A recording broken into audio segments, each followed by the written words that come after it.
Okay. Although the more I look Doing the at live it, stream or something? Yeah, we're gonna live stream it. So this is one of the things is a lot of the ambassadors have been like, Okay. what are the projects for this? What are we supposed to be building? So we're one of the first groups to actually do the Walabot presentation. Hello, you're in the right spot. I'll grab and share for it. If you out here, you can take one of these. Yeah, you can take one of these.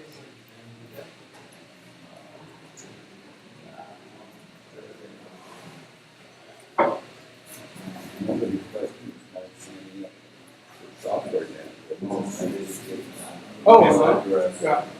There you go. I just grabbed the chair. So Oh, sorry. Yeah. No, it's not mine. Oh, okay. I'm trying to edge away from it if I can. Well, how's it going? Hey, how are you? Good. You okay? He walks it too. Gotta get rid of it.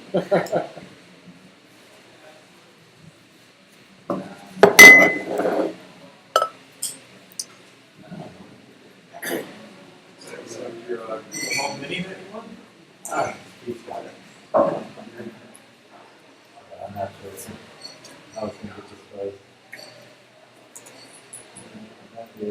Sausage. Like a deluxe pizza. And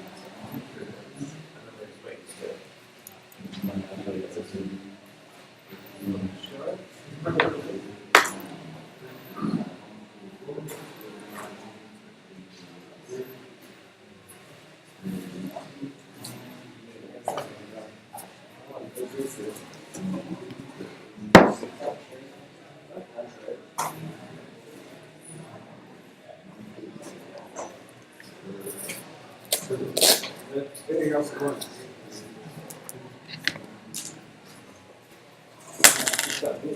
Yeah. Disclaimer: I have to take pictures. That's another thing they've yelled at me about is I haven't been posting pictures from the events. Buying stuff from the wrong distributors, not taking pictures. Do we have a bag showing Arrow? The box that showed, just put it in the middle of the table. Arrow, Digi-Key, all the other allies, I don't know, all the other vendors. Yeah, I'm sure they'd appreciate that. You get solid? My battery is dead, I bet. Oh, Good thing I brought on. see that?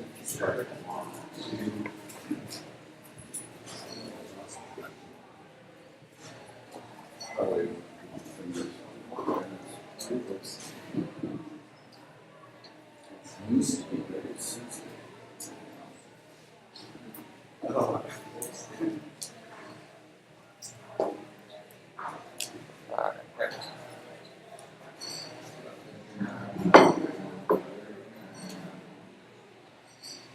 Step back a little bit.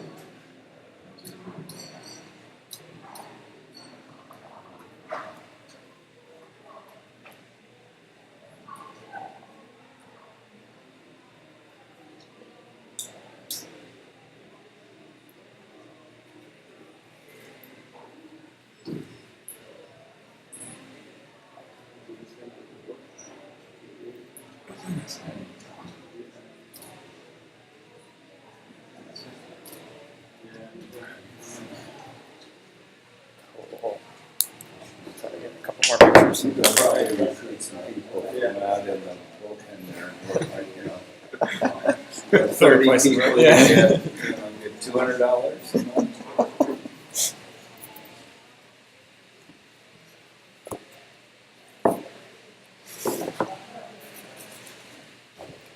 Okay. I think we can get a little bit started here.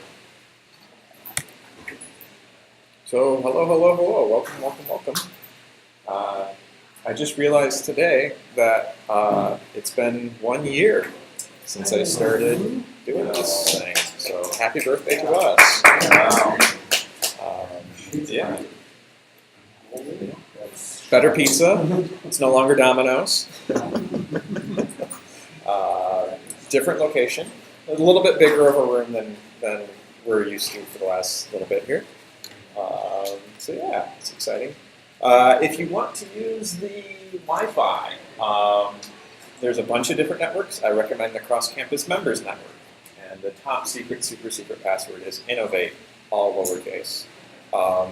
If you want to connect to any of the devices, that's the network you're going to want to use. So if you're going to set up like a Pi, use the Members Network. It's much faster, and they don't block anything outside of port 80 on that. So the bathrooms are just out front. They're looking for another event. I know they're coming to this one. They're coming to this one? Oh.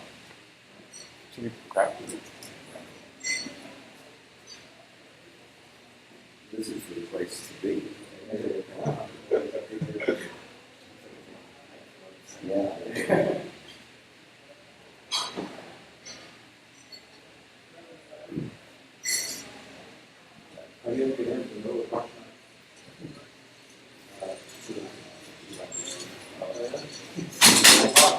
Yeah, I just kept pulling on the door so they let me in. Well, we kind of got lucky in one way because when they have these giant events out front, they usually have somebody on the door, especially because this one I think people had to pay like $15 to come to. So, you know, it beats me having to say, oh, can we go run out there and let somebody in? The last place, for those of you who are new, we used to work out of the WeWork Promenade. So the conference room would be on the second floor, like in the back, and then the front door was locked all the time. So I usually asked my lovely girlfriend to sit downstairs and let people up and do her homework. But she's in class right now, so she can't do that today. So yeah, this is a co-working space, which means there are people who are doing real work. Not tonight, though. We're probably drinking. So let's just be respectful and mindful of that. And let's talk about some upcoming events / contests. 11th, 14th through the 16th, so Tuesday through Thursday of next week, there is an IoT boot camp that Hackster and Microsoft and Adafruit are all putting on. It's like legit. They have 6 or 7 hours of material and content for each of the days, and it's really exciting stuff. Best part is because when you go to register for it, they'll say you need to buy all this hardware, and it costs like $400 for all that hardware. I have all of that. We have all of that. So if somebody here wants to do this virtual boot camp, yeah, anyone wants to do the virtual boot camp and needs hardware, one component or all of the components, reach out to me. We'll make it happen. And in fact, honestly, there are a couple of, I don't know that I'm going to watch the whole 20 hours of material that they're going to have, but there are a couple of sessions that look really interesting to me. So, you know, you wanted to come and work out of cross campus because this is actually where I work, and hang out and watch Adafruit talk about hardware. I'm all about that. The next thing, and the slide deck is shared on the Meetup page, so, and all these are links, so you can click on it. Hardware by the Beach. So Avnet is sponsoring an event down in Orange County on next Thursday. And I think it's Monica or Katie, one of the two community managers is like a level higher than I am, that manages all the Hackster folk. It's Monica. Yeah, she's going to be actually presenting on a board. We're talking about hacking and making, and it sounds like it's going to be a good time. I think tickets are still only $5. And if anybody's local to Santa Monica and wants to make it down there, I'm totally open to carpooling. I'm sure other people in the group would be down too. So those are the two main events, you know. Then we get, the following week is Thanksgiving. Obviously, not a whole lot's going to be going on then. There's not a whole lot going on at Hackaday Supply Frame in Pasadena this month because they're doing their conference this weekend. So if you want to go to Hackaday's Super Conference, you really need to register like right now. They might have like one ticket left.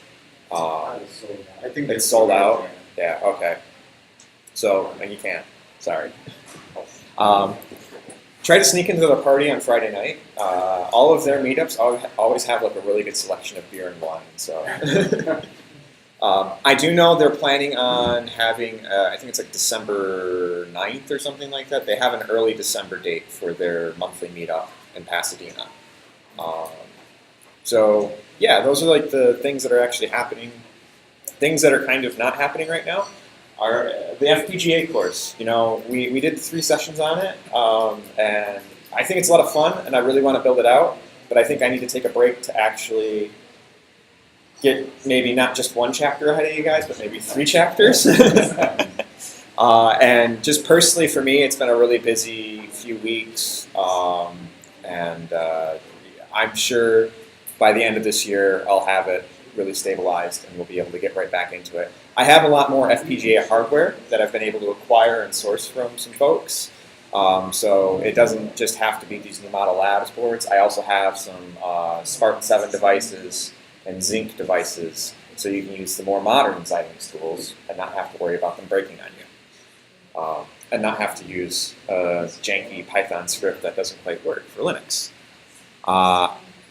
And then, of course, you know, we have these contests. The Walabot one, obviously, is something we're talking about today because Walabot, we have Walabots. But there's a hologram. There's 2 hologram contests. There's a couple of Raspberry Pi contests that are out in the world. Anytime anybody wants to either borrow hardware or work together collaboratively in groups on ideas, you know, Ed's a great iPhone guy. Alan he knows everything about everything analog. Nobody cares. But, you know, minds meld, great ideas come out, and fabulous prizes are won with these contests. So the current ones that are going on right now, and there's probably tons that I'm missing, but the ones that just kind of popped out. For Hackster, right now, they're the only contest they have that's running that you can kind of enter is their hologram Nova contest, which this guy right here actually is the contest kit. I submitted an idea. They said, hey, that sounds interesting. Well, guess what? It doesn't just have to be for my idea. If other people want to build an idea out using this kit, totally open to that. Instructables is also hosting a hologram contest, and I'll be honest, their prizes look a little bit better. It's like a MacBook as opposed to an Apple Watch. So, but again, Hologram Nova, come up with a cellular application, enter it, win fabulous prizes. Then Element 14 and Instructables are both having Raspberry Pi contests. Instructables is very open-ended. Element 14's is around cooking.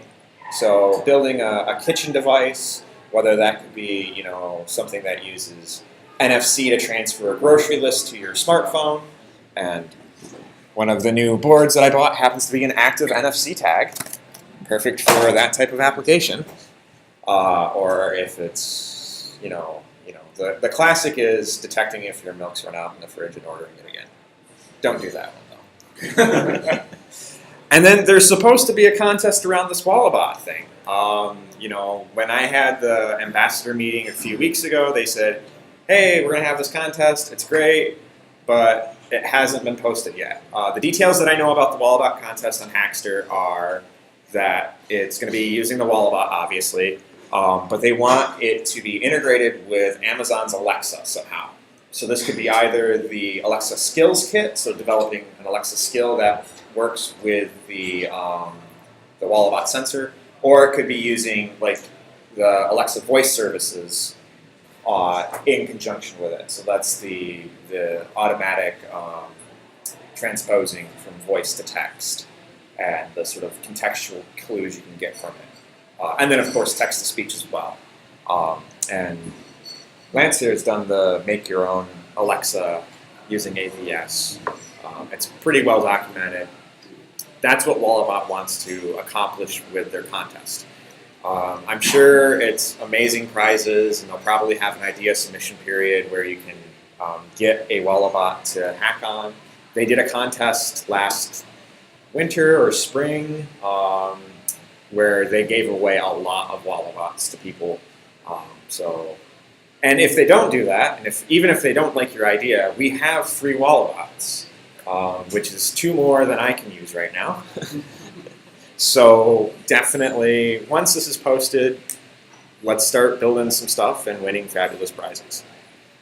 Does anybody have a project they'd like to demo tonight? I know I didn't really make a big deal out of it on the Meetup posting. Anybody have ideas for projects they're looking for help on? All right. I submitted one of that hologram. Okay. I'm more of a hardware person. I can hack my way through like the Arduino or Raspberry Pi interface, and it's like a communications device. These things break down disaster, and it's they can just go and press it and it calls the police, and maybe relays a short message, and that's something I'm specifically asking for in the British Virgin Islands and places like that. There was an actual request to make this thing, right, from these groups that go down and rebuild infrastructure. So it's like all these different things they're looking for.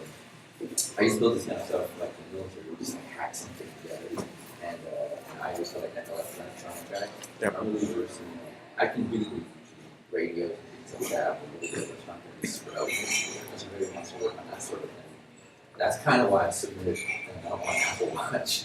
Yeah. I kind of want exposure for that, so we can like get some funding, which they'll probably give us through down there in the Caribbean. Probably like, cool. Yeah. It's all the stuff you want. Cool. Build it. And I know some of the guys that are down there like rebuilding stuff now. We need a way to get water out of the cistern. We need to melt things to make replacement parts for generators. We need a way to rebuild solar cells. All this kind of stuff. Is there a website for like the kind of here are the engineering things we need to get? The group is called Field Ready, and I found them from sites like Maker Magazine. Okay. Make Magazine. Yeah. And then like there's like a personal project part of Make Magazine similar to Baxter. Mhm. Kind of like projects, and people talk about them, and submit them and things like that. And it's on there. There's like a missions section of Make Magazine, and my friend has been writing these articles for them. I'm like, let's do something that helps. I want to make these little boxes. It kind of does that. It happens to use some of this stuff. One of the things that happens is the cell phones don't necessarily go down, but people don't have a way to charge them. So they eventually go through stuff. They'll sit in a car or something like that. But they need there's cell communications, but there's no way for people to talk to the police or that. So that was my. So if anyone else does work on that. So I had a similar idea as well, but not exactly similar, but my idea was, and I did receive a kit for that, is basically kind of map out pollution areas in a city on Google Maps, using the Google Maps distance matrix API as well as a couple of, the one that throws the pins on Google Maps. Yeah. To kind of show you, so it'd be like if you have, and I have a couple of gas sensors as well, so the idea was, if it is a highly polluted area and if you're driving by it, then you could put a red pin on there. But if it is, say, low polluted or what have you, you just put a green dot instead of a. Cool. The cool it also is socially, so everybody can. Yeah, so that's the whole idea. So that if I build that, then people can replicate it, and they could also source to. I think so. Google distance matrix as well as the APIs, you can get about 1,000, I think, 1,000 calls in a day for free. Mhm. So you can still do that. Okay. Do you think we should maybe? Well, no, we shouldn't. I was just like, close the door, and then I realized, no, we shouldn't. Well, actually, there might be a project here. These are the real plays. These are fun.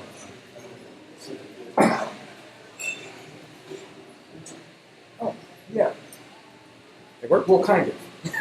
Well, kind of. Okay. It recognized, but it just said someone just tapped the door. It didn't say I was exiting or entering. Okay. Do you want to real quick just demo it, and then we'll get right into the? Yeah. Cool. Do you want to I shoot can up here? send out like a thing to the group about the challenge that has to do. Yeah. Oh, yeah. That's another good way to do like fun. Yeah. That's super interesting. Do we have an HDMI? We don't, but there's the Beam software, which I can stop sharing, and then you can take over. I forgot how that works. You just go to beam.software.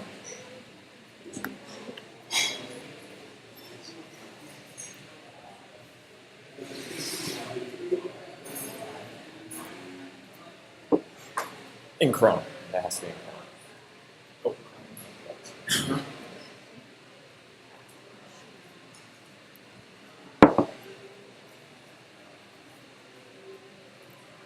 Beam.software.com Yep. or just Nope, just beam.software. what's the room? It is, hang on. Why am I still sharing? I'm not still sharing. I think it's SMBR1.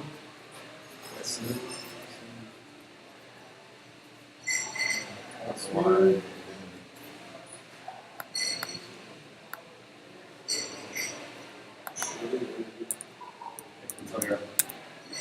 Okay, there we go. SMBR1 CZD. Yeah.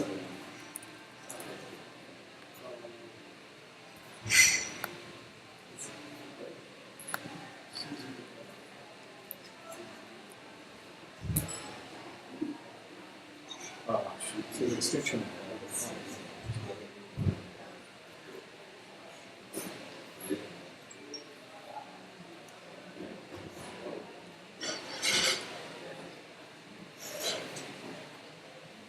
Anybody write any interesting software lately? Maybe win any hackathons? Or come close? So if anyone's interested in a potential Alexa kind of or any voice operated project, I did one at the GDG Google Developers Group. Holds a festival every year, usually this time of year, all around the country. They have all the different locations. They have different educational events, speakers, lightning talks about projects, and a hackathon. Hackathons kind of varied.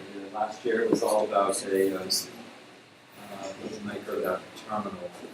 Basically a terminal for merchants and stuff to have for checkouts. It was running Android on it. And he wrote a hack or something for that. This year it was all about Google Assistant. And so they had a little walkthrough, trying to teach you a little bit about what it was, a little more self-guided and really instructive. But in how much time did we have? 4 hours? Yeah, 4 or 5 hours. Yeah, It was most. kinda, People could write a hack and probably 7 or 8 teams, I think, who actually competed. Oh, 3 people. But in any case, they had prizes for the top ones. And so the one I did was the idea was to extend the classroom experience into home. So the teacher would have a lesson plan, whatever it was for the day, and then the students, when they went home, then interact with their Google Home or whatever assistant that they had, and continue the education experience through quizzes and fun facts and things that they could learn. The teacher would then kind of get the results and be able to then either grade the class as a whole or maybe the individuals to see how well they're doing.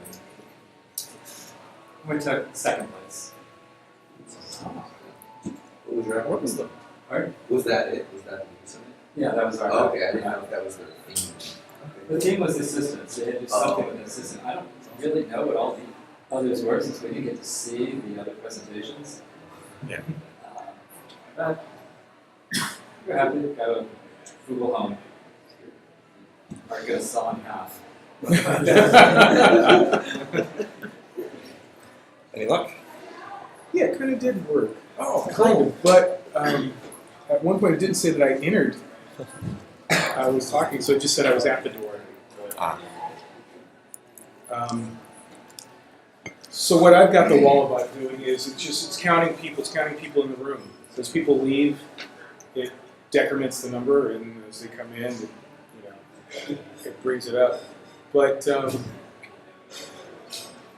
So it's fine-grained enough to be able to distinguish blobs of people, or is it just watching entry exit? I can see the thing up there. yeah. So if 2 people logged in, would that just be? I don't know. See, well, Let's try try it. it Yeah, together. 2 people go in. Alright, so we got 10 right now. 10 still. It's saying they're at the door. Yeah, It says they're at the door. Yeah. The guys with Dill said they're at the door. I didn't even say they're How fast does it sample? Yeah, maybe it samples every quarter second.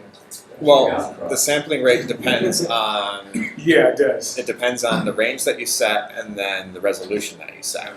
Because you can actually get really fine detailed and then you're sampling every 3 frames a second. Yeah. And the things I haven't set it for this, I didn't realize. Like at home when I was doing it, my doorway is way lower, and it was doing it perfectly. Now the door it's a whole foot higher, and I would probably have to go in there and change the detection range. Yeah.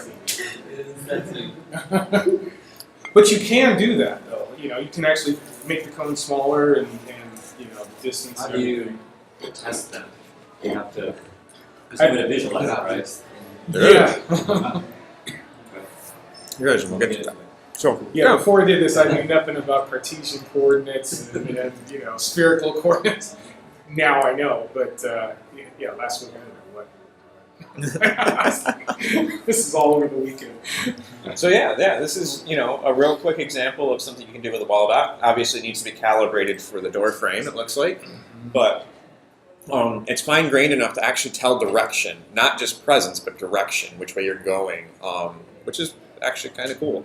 And it does target tracking and a few other really neat features. And it doesn't need light, so if we were in pitch dark, it would still do it. Yeah. And if the lights went completely out. What's Is that? it infrared? No, It's radar. Radar. It's just, Yeah. Do you replace the photocell? And that's pretty neat.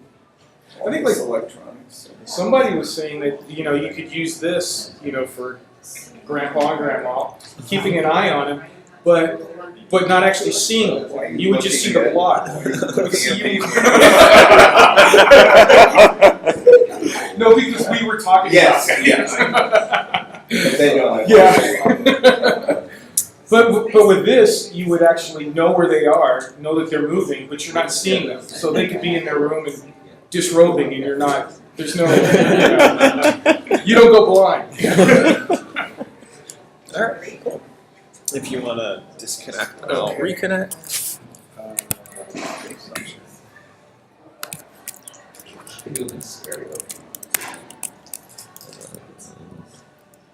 I don't remember what.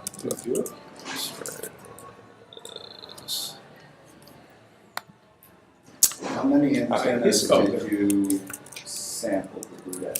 I think it just automatically does all of them, and you get an average. So you don't get to pick and choose the antenna sites. It's very. Top is like gray that you can then tune. Yeah, that's what I was thinking. Because their website or the company that built the chip talks about combining the antennas. The different and variety. antennas. I think you can do it with the Pro. Yeah. You can't do it With a, Oh. you can't do it manually. I mean, it's doing it automatically in the background when you set the sensor profile, but it doesn't actually allow you. The Pro will let you choose different pairs of antenna sites, whereas the creative version that we have here today won't. Okay. So let's get into what a Walabot is. We saw what it can do. It can track people as they go in and out of rooms. A lot of things it can do, and not just that. It's not a glorified door sensor. So it's kind of a unique imaging device in that it uses RF to C, which is pretty cool because visible light. Traditional imaging does have limitations and does have some sort of privacy and security concerns. So the way that these Walabots work is you basically have an array of transmitting and receiving antennas that are tuned to each other. And it operates over a range of frequencies. In the US, it's between 3 and 10 gigahertz. In the EU, it's a much smaller portion of the spectrum that it works through. 6.3. This is on top of it. 6.3 to 8.3. And they sell, so this is made by an Israeli firm called Veyar. And in fact, if you look at the back of the Walabot, you can see their little proprietary signal processing chip that they have, and it has their nice logo. It says Veyar on it. Right now, I think they sell 4 different versions of this board. They sell one as sort of like a stud finder, like that you would buy at Home Depot. They sell a version of this for $149 that only has 3 antennas. Then there is the creator version, which is what we have here today, and that's $299. And then they have a developer version that has, so the creator version has 15 antennas. The developer version has 18 antennas, I believe, and has some extended features in the software that we don't have. And that is like $600. I don't know off the top of my head. It's more money than I'm going to spend because they gave us the creator ones. So yeah, 15 pairs of antennas over a wide range of frequency. The big thing is they give you an SDK. So you don't have to learn radar. You don't have to understand how radio frequencies interact. You don't do the signal processing or any of that stuff. There's just a nice SDK that you can connect to the device, calibrate the device, configure it, and then get some data off of it. Now that removes the flexibility on creating crazy applications, but if you're like me and never done anything really with this sort of imaging, it's a great way to get started. The SDK is available for Windows and Linux, and then that developer version of the board also supports an Android SDK that works on most or a large portion of Android devices that support USB on the go, ODD. Again, we don't have the developer version, we have the creator version, so we can't do that. So we're Windows and Linux, and they also, for Linux, they have an ARM build of their driver and everything. So that means Raspberry Pis, People Born Blacks, all of your standard ARM 7 devices should be able to work. They gave us 3 of them because we're a Hackster Live chapter. One of them's right there, one of them's on the table, and then one of them's connected to a Raspberry Pi that's already pre-configured with the SDK. So when you get bored of me talking, you can mess around with that. If we could slide the one that's kind of floating free down this way eventually, that'd be great.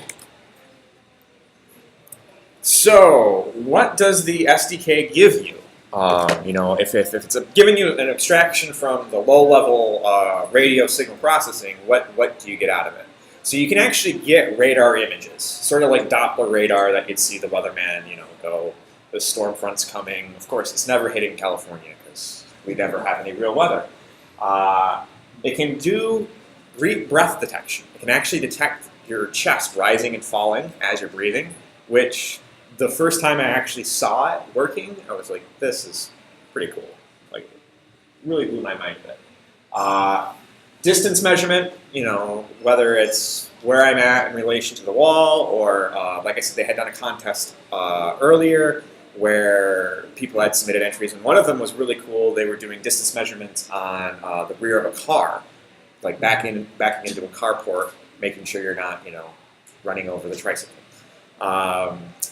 Motion detection, as we just saw with the door frame, it can detect a target moving, and it can track a target through its sort of visible cone that it's looking at. And it can do 3D target tracking. So you can have, I think you can have up to 3 targets that you track at any one given time. And it'll track them through 3D space. As I mentioned before, there's an upcoming Hackster contest. You can win fabulous prizes, build really cool stuff. And if you haven't had the chance to build an Alexa skill or work with Alexa voice services, that is one of the themes of the contest, and that's actually really fun to get started with too. So the SDK, they give you a C++ SDK, and then they have a .NET wrapper around it, so you can use C#, Basic, or whether, is it Basic, Visual Basic, VB? I don't remember. Yeah. You can use all that great stuff if you're on the Windows side. And you can also use the C++ if you're on the Linux side. You like C++. And then they've got a Python wrapper. And we're gonna talk about the Python wrapper today, just because it's a little bit easier to talk about.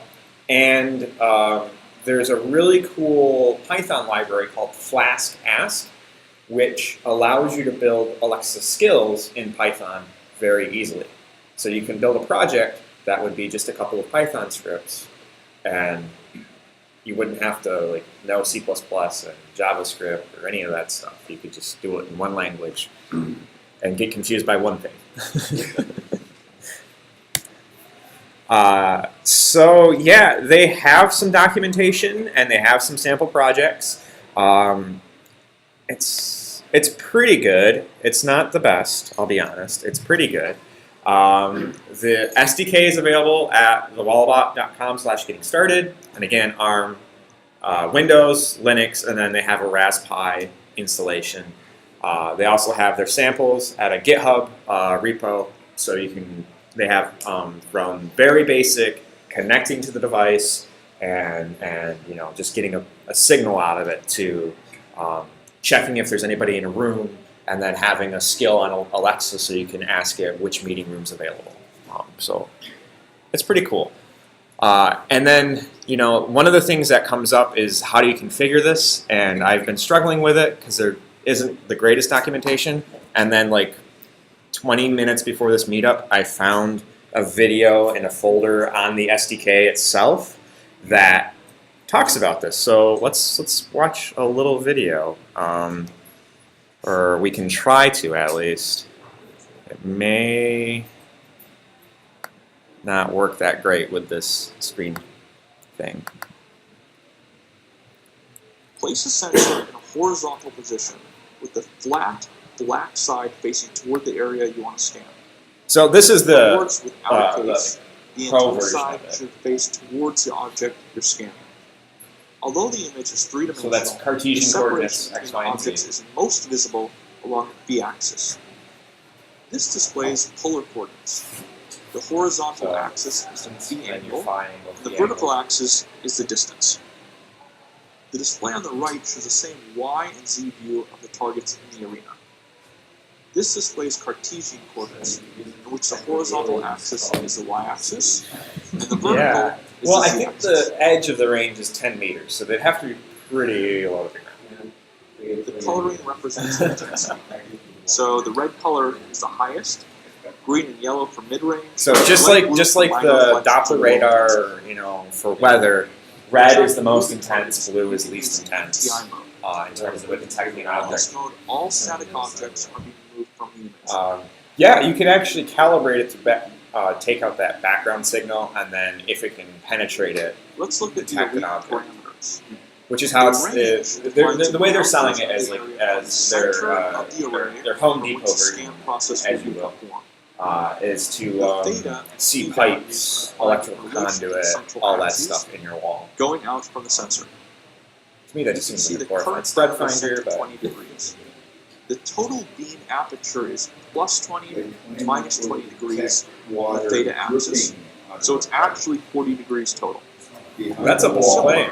The 45 degree defines the beam b-axis. Can't do that with a step. If I change the angle to 15 degrees, the beam will be narrower. So you can't hear it, but they're just talking The about resolution defines the I'm grid sorry, that's there was an HDMI table typically in here you that I want to have had around 2 50 days to ago. 100 It's gone points now. on the axis of interest. The higher the resolution, So here's the main more thing. processing duration, hence decreasing This the is polar refresh rate of coordinates. the display. This is Cartesian coordinates.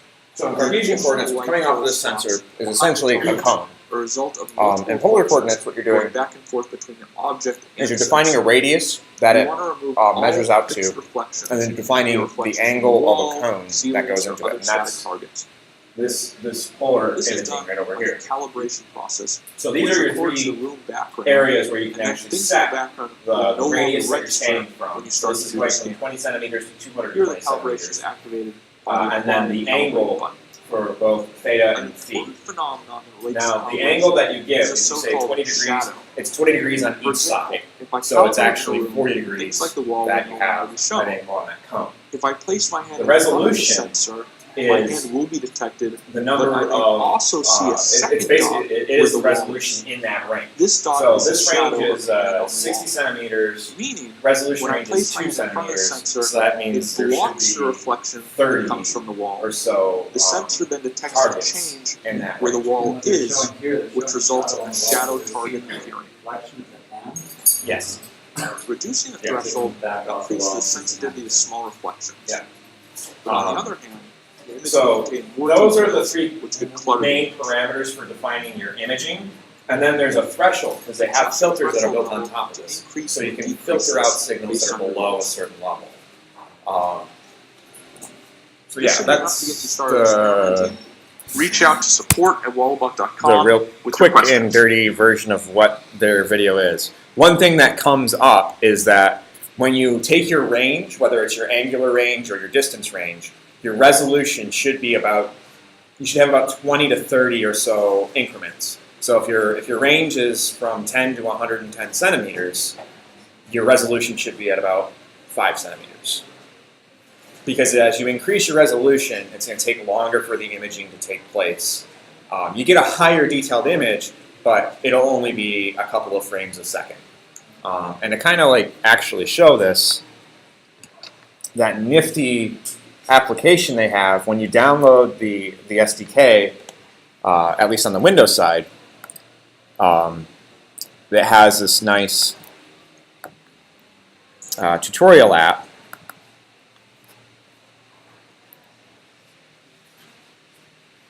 And they obviously hired Johnny Ive to do the UX design on this thing. It's beautiful, right? So here we go. We have that sort of imaging. And you noticed the first thing it did was it did a calibration. It basically measured the background reflections that were going on from the radio signals. And it should. So now my hand is the strongest signal being reflected back, and you can see it on the left side of that display. And as my hand goes up, so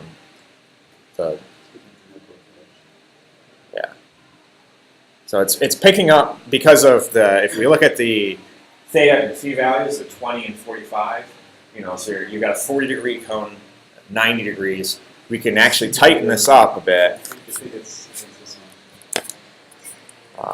Let's go 15. Well, we'll let it calibrate again.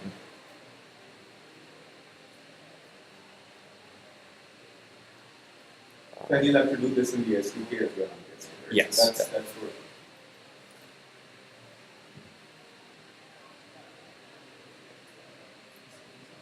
So it does pick up things. And the resolution is pretty There low. was like a delay of, you can watch the thing every four things it would actually jump to where your hand was. Huh. So, And then there's this threshold here that allows you to filter signals out. And then they have this moving target indicator. So they have filtering that you can apply to this signal. And this one right here looks for moving objects. So I'm just going to apply and calibrate that, and it should help to reduce some of that background. I think it's actually picking up. Say it was 3 to 10 gigahertz? Yeah. So there might be some other signals. That are Yeah, Wi-Fi. 5 gigahertz network would probably play some interesting effects onto it. So, and of course, I know the lag on that display right now because of the network streaming is probably horrendous. But it works pretty well in terms of detecting an object. And you can configure the number of targets you want to track, all that good stuff. And these are all fields that you can set within the SDK itself. So You said you could detect only 3 targets. yeah, that's what it's set up for right here. So if we want to, their example of doing the breathing, if we actually take a look at it, so it's going to do the calibration thing, or should have done the calibration thing. We'll hit apply. So you'll see that the range they're looking at is between 20 and 80 centimeters, a very fine resolution. But the reason they can get away with a fine resolution on that sort of distance scale is because their angular range that you have set up for the arena, that's what they call that cone, is an arena, is only 1 degree in each direction. So it's a very concentrated, tight beam. So if I point this at myself, hopefully this will work. You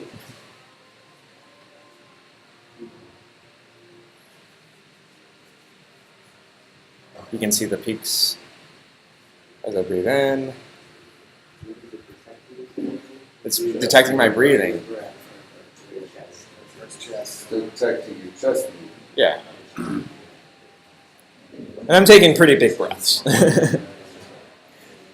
So yeah, I mean, it can detect sort of those oscillations. So maybe you have monitoring in a very tight or dark spot of something that's moving in a linear fashion or something like that, and you want to make sure that it's continue. You could do some monitoring like that. Baby monitoring, like newborn. That's what you're like. Oh my God, is he breathing? Huh? You know, a nice circuit board hanging over in the mobile. They're claiming you get a 1 degree field of view. I mean, you can set it to be a 1 degree field of view. You got enough antennas to do a 1 degree field of view. But the idea is that you let it go to as tight as you can go.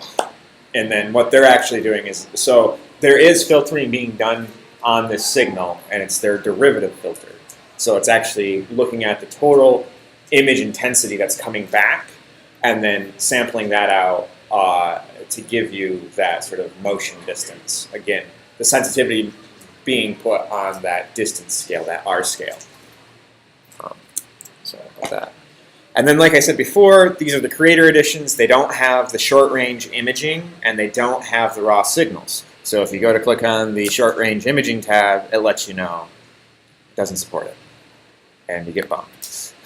And then this is the one I want, the raw signals, and it says no. But there are 15 pairs. Short range is for detecting through the walls. Uh-huh. It's like their favorite thing to show, and you can't do it. Yeah, but with Alexa, Uh-huh. I mean, Alexa, tell me what's behind the wall. I mean, I can. I'd like to have it, but I don't think we'll get it. You know.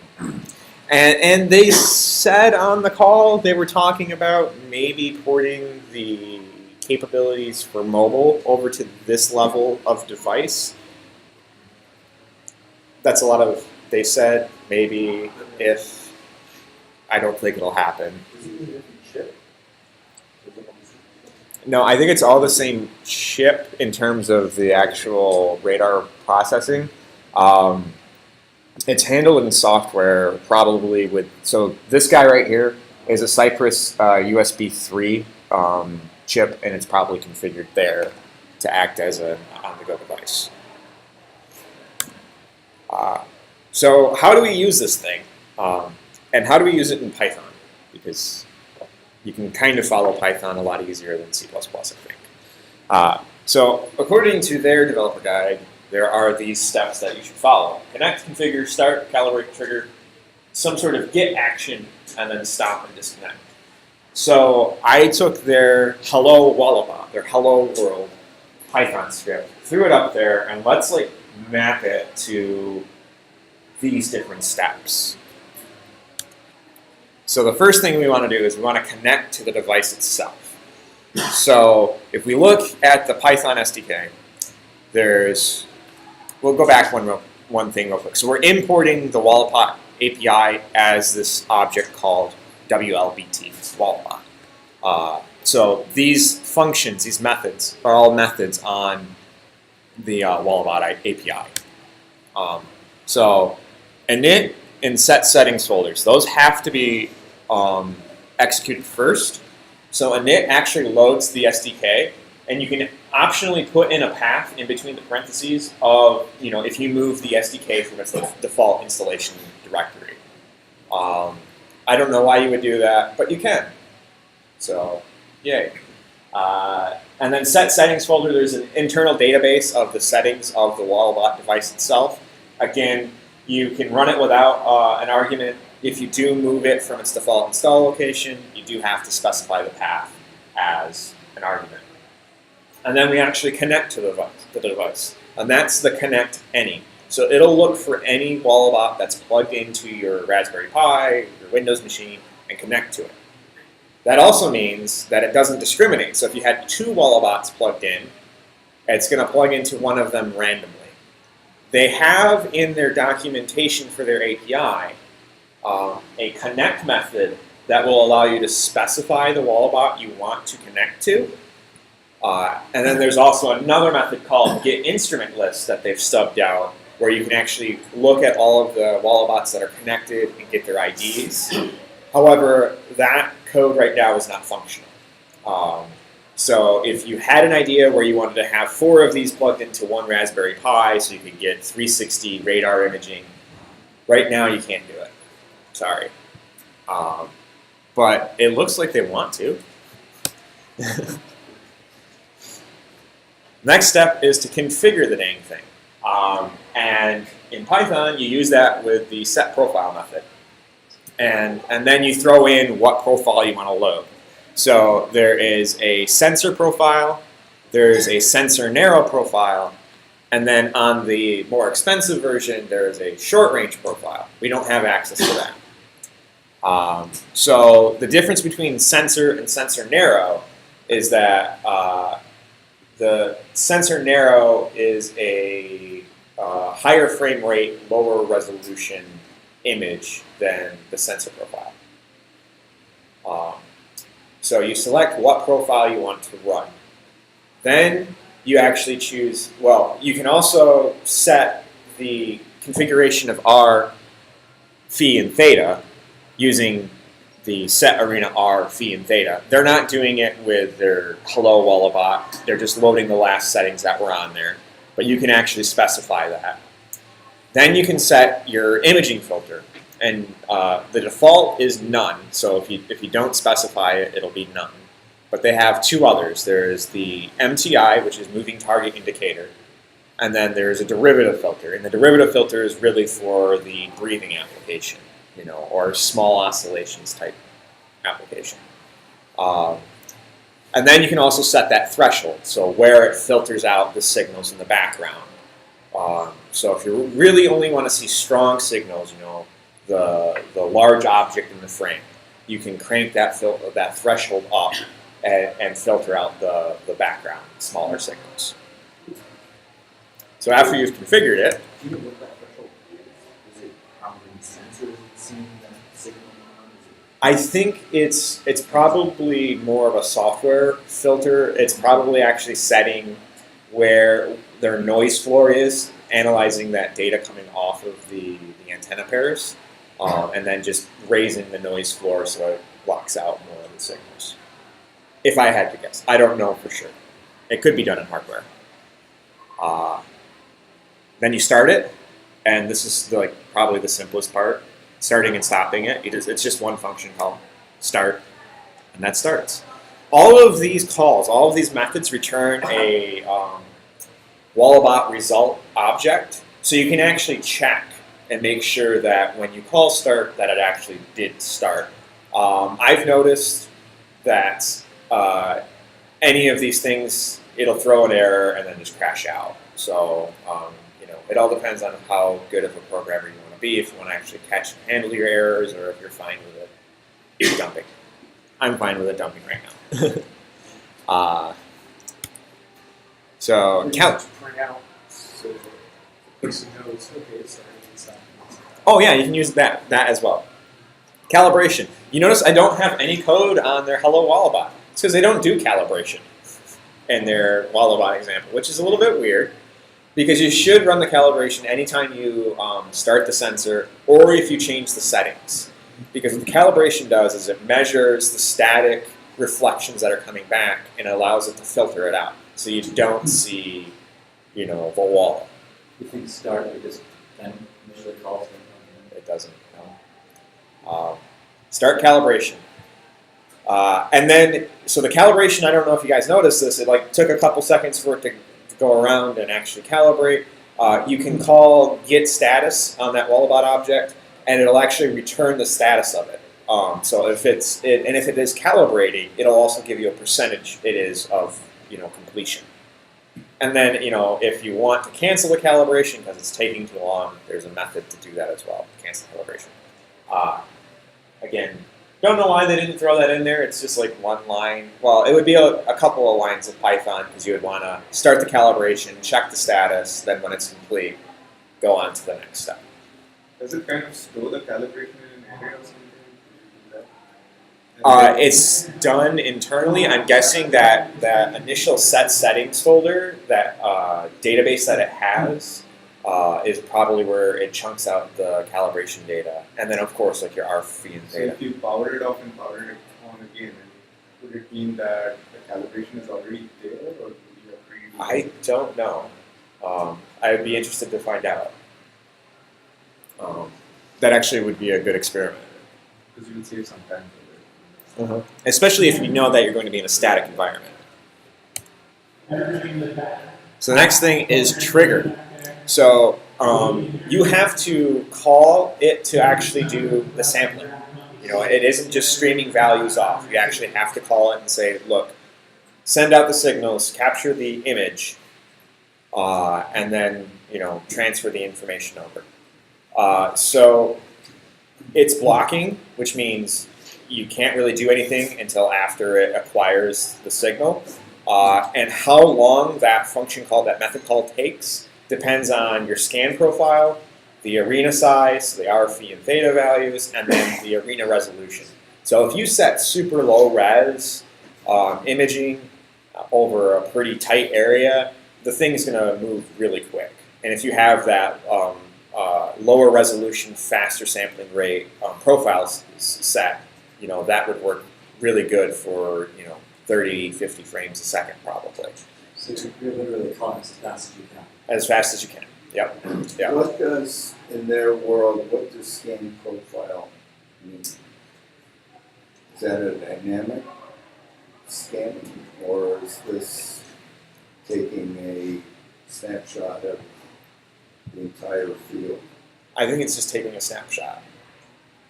And you set how it sends the signals out and filters them back out with that scan profile, whether it's doing a high intensity filtering or if it's just quick and dirty to give you an image.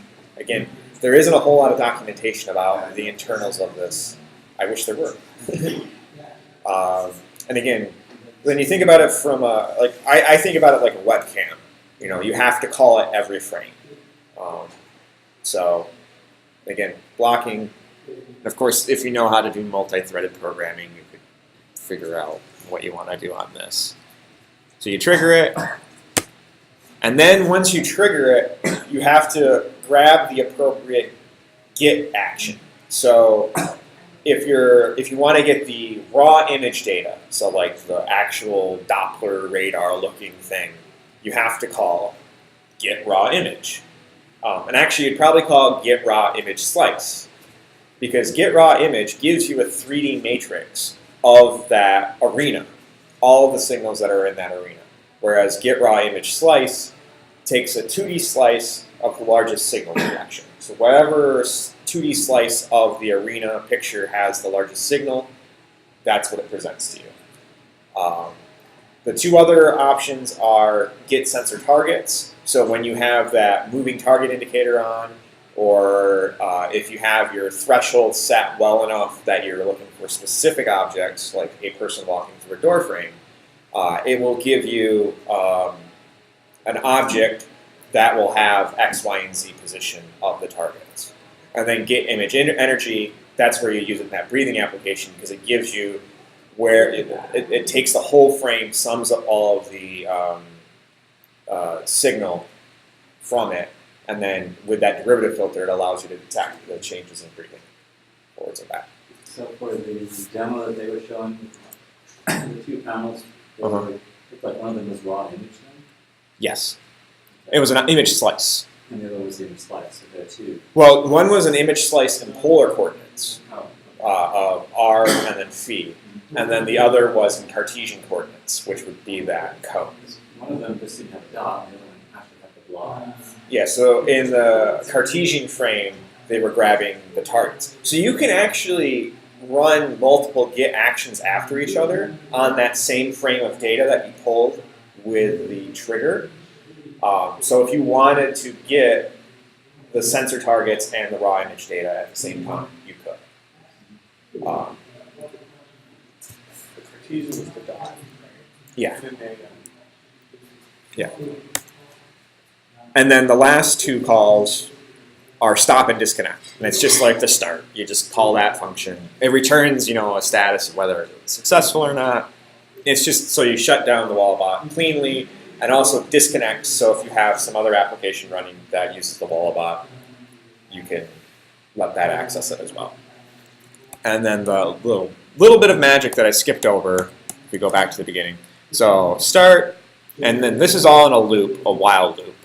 So it'll do the trigger, it grabs the targets using that get sensor targets, and then it does a little bit of code here to, on the console, print out the X position, Y position, and Z position of the targets that were detected in the frame.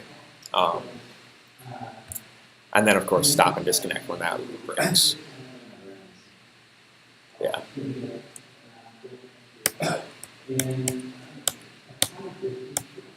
So it's pretty simple. It's pretty basic. I think the devil is in the details in terms of setting up your arena size, your arena resolution for the application that you want to do. Application ideas, contest ideas. Like I said, Hackster is going to be doing a contest on this eventually.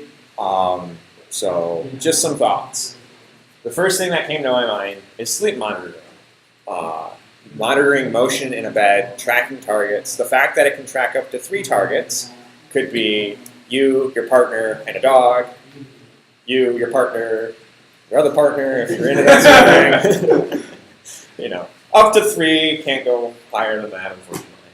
But yeah, tracking motion in bed, and then when you wake up in the morning to your obviously Alexa-enabled alarm, you can get a little report on your sleep.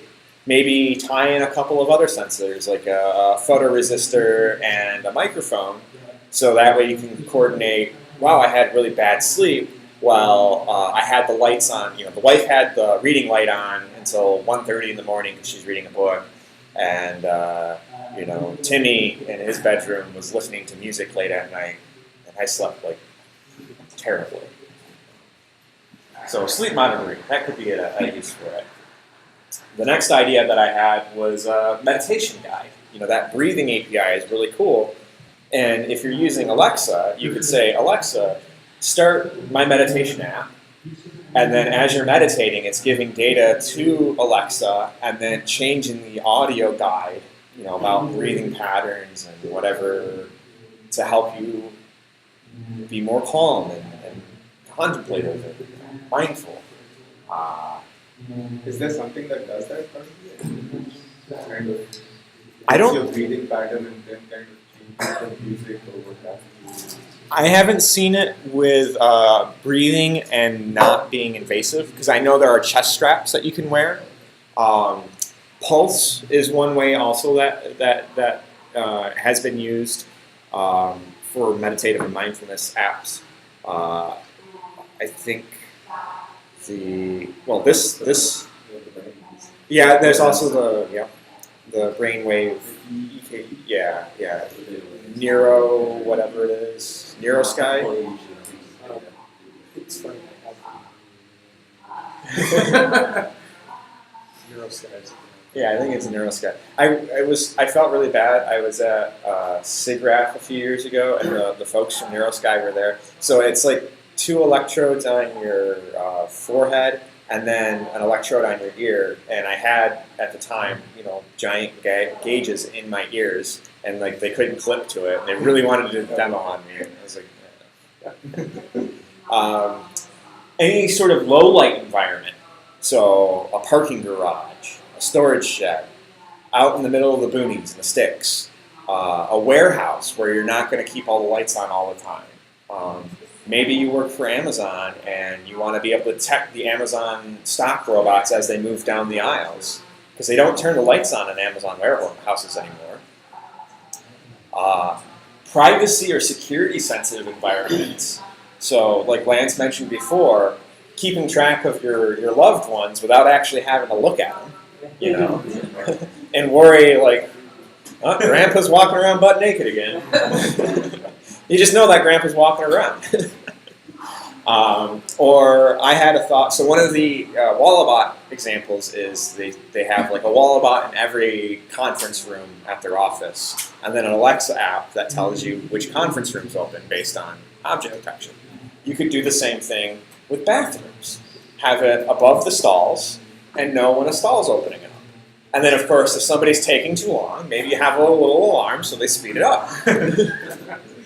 But, it's not like a traditional camera. You're not seeing somebody. It's not a giant privacy violation. And, of course, when we talk about the smart home and like the smart sensors, a lot of them are camera-based. And if security is never number one with a lot of these IoT companies. Somebody hacks in, they can get a live feed from your living room. Well, I would prefer they would have these red blobs as opposed to like a picture of all of my nice stuff. Amazon is doing something where they're putting cameras in your room so that the guy who's leaving the package can actually enter the door and leave the package. Yeah. Right? Yeah. That's pretty. It's a big loss. Especially dog leaves it back. Didn't they buy some from the like boxes that you kind of open off? Yeah. On the side of the lockers, you have a 3 section and stuff. Yeah, like a little locker for your Yeah. Well, all of the Whole Foods now are Amazon lockers because they did that purchase. Yeah. So those are just some of the environments or ideas that I thought of. And then, of course, the other half of this, we don't really have a whole lot of time to get into Alexa skills kits and stuff, is the Alexa skill. Flask Ask is a super easy way to get started. If you learn enough Python to be dangerous with the Walabot, you'll have enough Python knowledge to build an Alexa skill.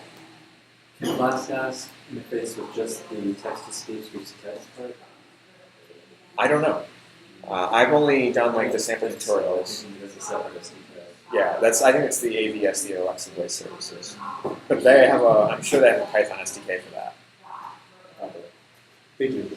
Yeah, because I think that's how the Raspberry I Pi. think their contest will encompass, you mentioned that earlier, does that encompass I've heard voice services, or does it have to be a I've heard tablet?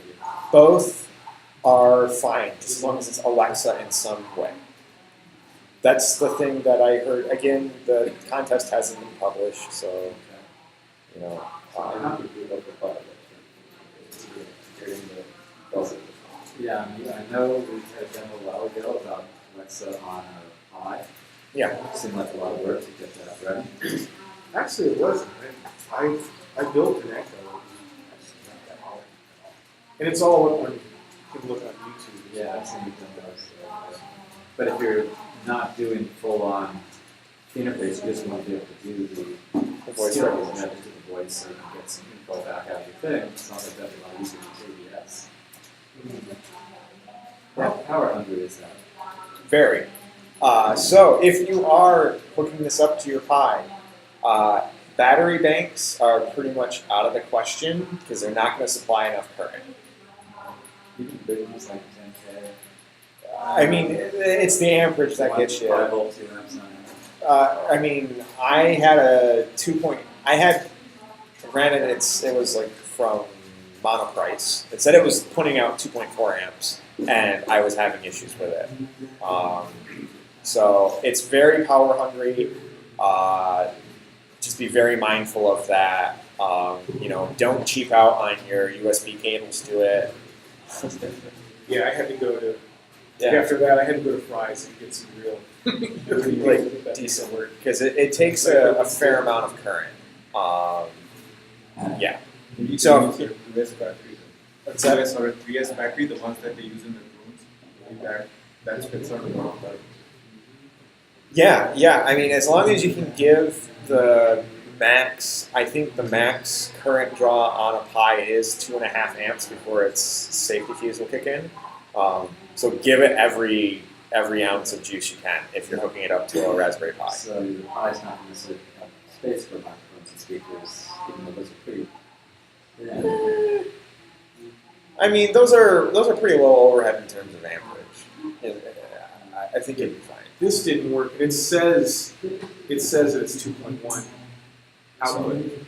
I have some output, but it wouldn't do. Some that say they do 4 because they're supposed to do 2 iPads.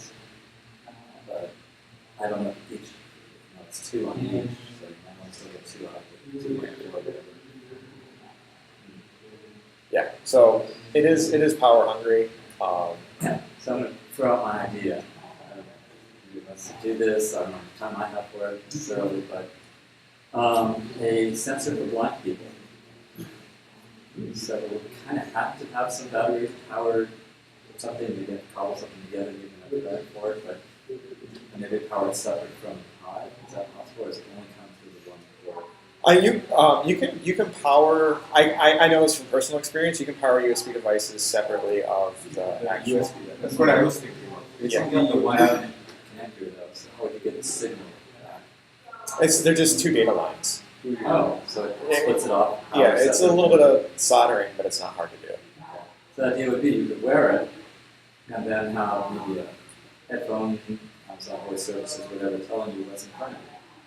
Ports to the left or right. Right? Ports to the left or right. Right, so you can have maybe even audible signals in stereo where you can kind of get some sensing or it can alert you, something to the left, something to the right. Yeah. Any other ideas? I mean, to say it would be, well, there you go. Yeah. So anybody else have Ways thoughts? to add a camera, somehow do something with it combined imagery, detecting someone's smoky room, some like sort of vision. Okay. Firefighters? And it is an image, so even though it's blobs, Right. you can still run ML or CV algorithms on it.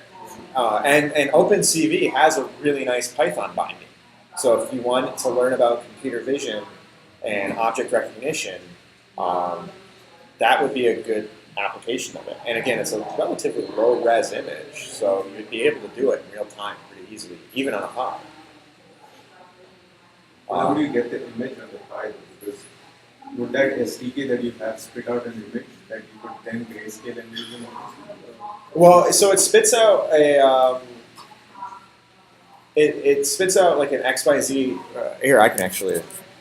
Because that would be interesting. You can't do that then. Because here's the raw image slice for 2D. So yeah, it spits out a raster image.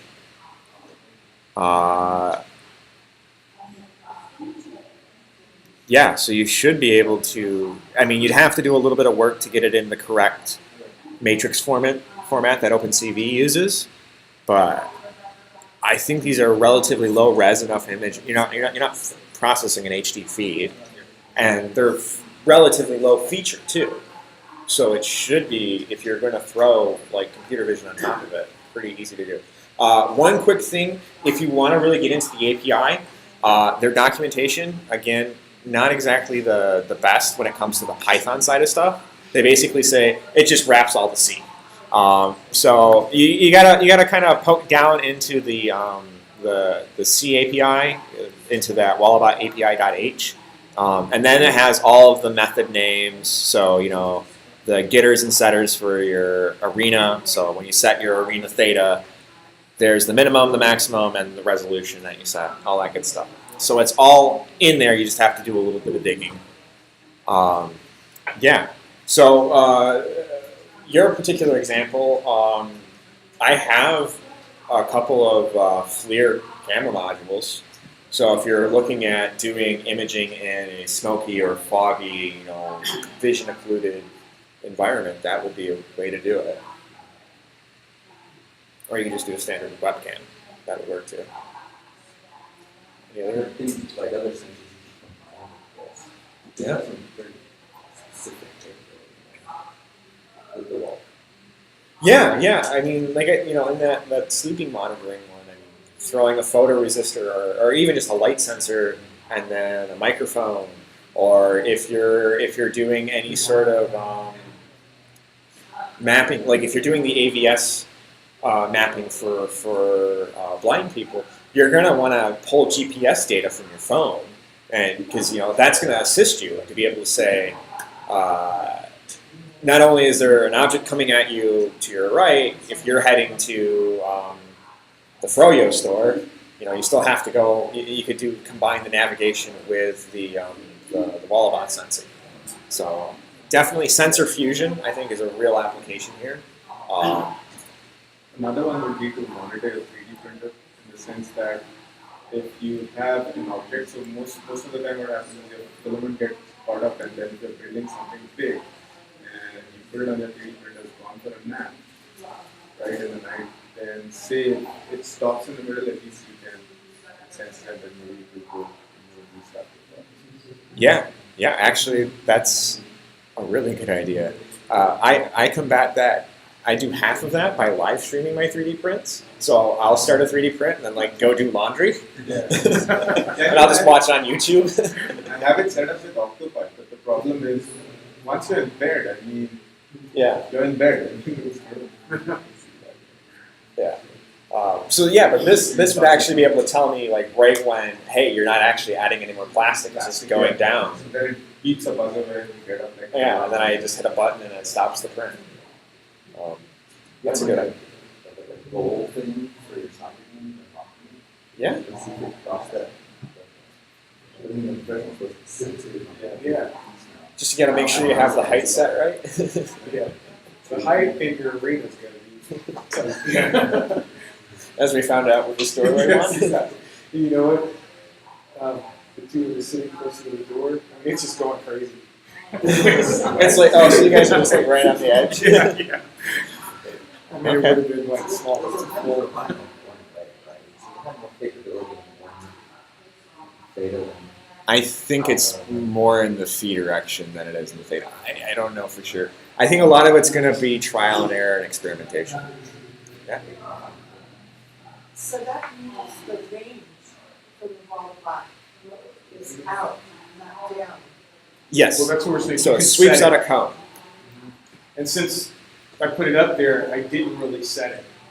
So like you're actually setting it off all the time. It keeps saying there's somebody near the door. You know, it's not saying that anybody's in or yeah. That's fine. Stop it doing Huh? that? Like you broke it? No.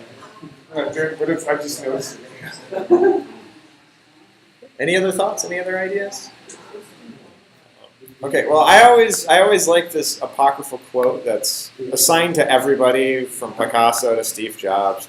Good artists copy, great artists steal. They ran a contest like a while ago. So, you know, obviously don't replicate the contest that won, like to the T. But you can get inspired. And like most of these contests, a lot of people have a lot of ideas and they never get done. They never submit it. You know, just life happens. So they didn't win, but they had a good idea. And sometimes, you know, like Alan, you were saying, I have an idea and I find out a dozen people have already thought of this. So I had this idea about the sleep monitoring and like right there, Walabot sleep tracker. Somebody had that idea. Well, you have that breath tab for Lord if you're in trouble. The wall of breath Walabreath. goes up. Oh yeah. Walabreathe, wireless breath to speech assistive device for motoring.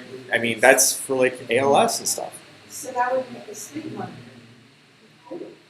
Yeah, I mean, a lot of different applications here that are already done. So I think they're doing this one for ammonia gas, seeing if it's evaporating, detecting the level of the ammonia.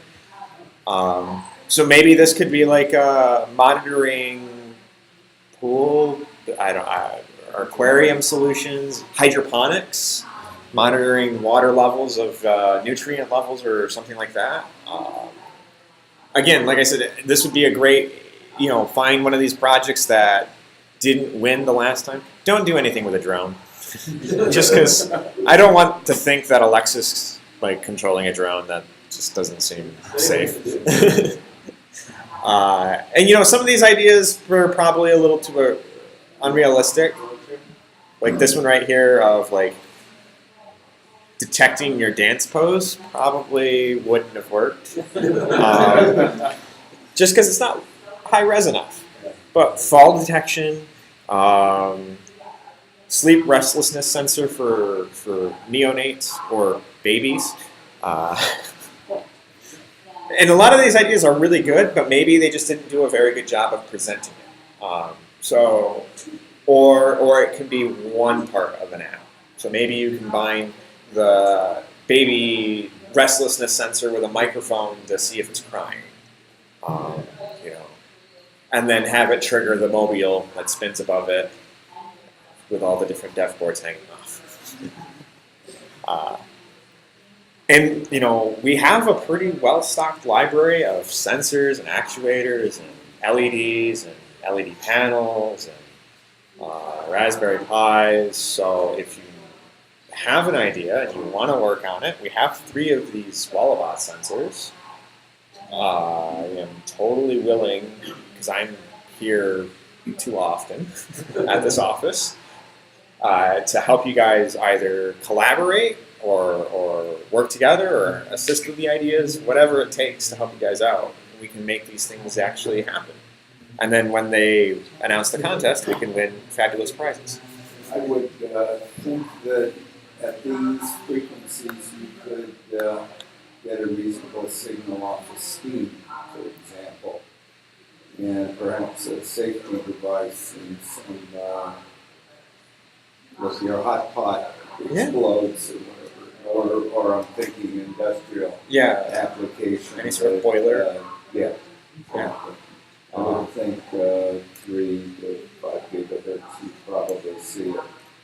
Yeah, that's this is one of the things they mentioned on the sort of ambassador pre-call, was that the Walabot and water, like, it doesn't see through it, but it'll see it. So. You mean it's not original? Well, I mean, his whole point was, like, don't try to, like, point this at the ocean to detect a submarine that's sunk, 150 feet below. Not gonna work. But you'll be able to, you'll see right away, because, 2.4 gigahertz and water go together really nice. So, it's right in that frequency range. If you're monitoring a boiler, which I guess the only application you can think of around here is industrial, I think of being back in Michigan and freezing my ass off, because we had a steam boiler in one of the buildings that I lived at. And yeah, occasionally the return line would break, and then you'd lose pressure, or we had one of the manifolds just like explode and just steam, like literally a sauna in our basement one day. How is it detected conventionally? Just because there's no heat. And like it's a rainforest in your basement. Yeah. I'm not a big fan of throwing a whole lot of technology at things that take a very simple pressure switches. Yeah. And, thanks for the link, published. So I mean, with these contests, they don't have to actually be commercially viable products that save the world. I mean, I think everybody aspires to create that, but let's be honest, you're not going to do that with a Raspberry Pi and a sensor. But you can come up with a good idea, have some fun, learn some stuff, maybe pick up a new skill, maybe actually learn how Alexa's skin works.